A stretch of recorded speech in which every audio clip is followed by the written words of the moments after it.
ओम नमः शिवाय। आज हम तुलसीदास जी के एक ऐसे दोहे पर चर्चा करेंगे जिसने वर्षों से बहस और विवाद को जन्म दिया है। ढोल गवार शूद्र पशु नारी, सकल ताड़ना के अधिकारी। इस दोहे को अक्सर गलत समझा गया है, लेकिन क्या वास्तव में तुलसीदास जी ने ऐसा कुछ कहा था? आइए इसके अर्थ को गहराई और संवेदनशीलता के साथ समझने की कोशिश करें।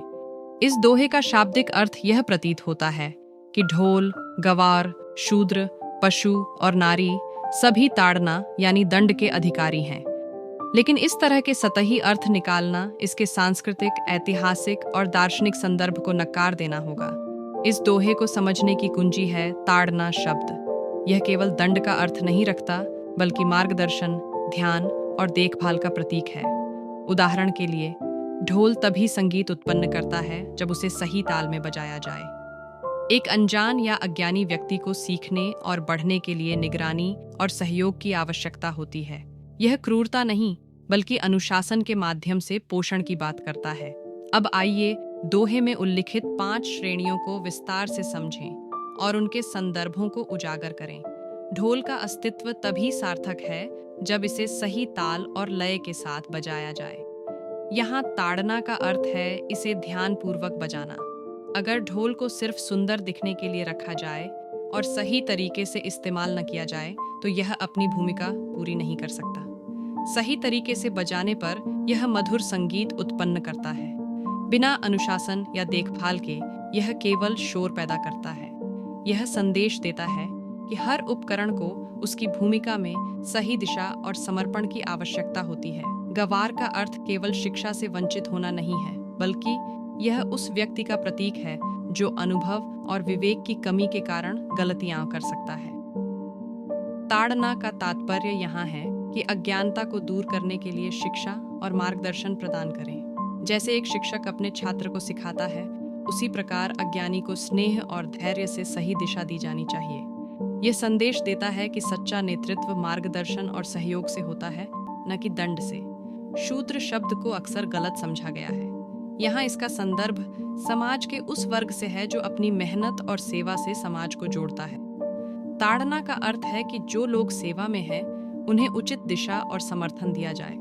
तुलसीदास जी इस बात पर जोर देते हैं कि हर व्यक्ति को उसकी भूमिका में मार्गदर्शन और संरक्षण मिलना चाहिए, ताकि वह अपने कर्तव्यों को प्रभावी ढंग से निभा सके। जानवर अपनी प्रकृति से ही मानव मार्गदर्शन पर निर्भर होते हैं। उदाहरण के लिए, एक बैल को हल खींचने के लिए सही दिशा में संकेत दिया जाता है। घोड़े या ऊंट को हल्के इशारों और आवाजों से नियंत्रित किया जाता है। यहाँ ताड़ना का अर्थ हिंसा या दंड नहीं है, बल्कि सही मार्गदर्शन और संकेत देना है। यह पशु और मानव के बीच सह अस्तित्व की आवश्यकता को रेखांकित करता है। जी के संदर्भ में नारी को केवल रत्न नहीं, बल्कि शक्ति का रूप माना गया है। नारी के प्रति ताड़ना का अर्थ सुरक्षा और सम्मान है। जैसे रत्न को सहेजने की आवश्यकता होती है, वैसे ही नारी के प्रति सही दृष्टिकोण और संवेदनशीलता होनी चाहिए। उदाहरण, सीता जी का सम्मान और सुरक्षा भगवान राम की प्राथमिकता थी। द्रौपदी के प्रति अपमान ने महाभारत जैसे विनाशकारी युद्ध को जन्म दिया। यह संदेश देता है कि नारी सम्मान, समझ और समानता की अधिकारी है। हर श्रेणी में ताड़ना का अर्थ अलग अलग संदर्भों में बदलता है। इसका उद्देश्य किसी भी व्यक्ति या वस्तु को अपने सही स्थान और उद्देश्य में बनाए रखना है। यह देखभाल और जिम्मेदारी का प्रतीक है, न कि दमन का। तुलसीदास जी दमन की वकालत नहीं कर रहे थे। वह अनुशासन, मार्गदर्शन और देखभाल के महत्व पर जोर दे रहे थे, जो समाज, संबंधों और व्यक्तिगत विकास के लिए आवश्यक है।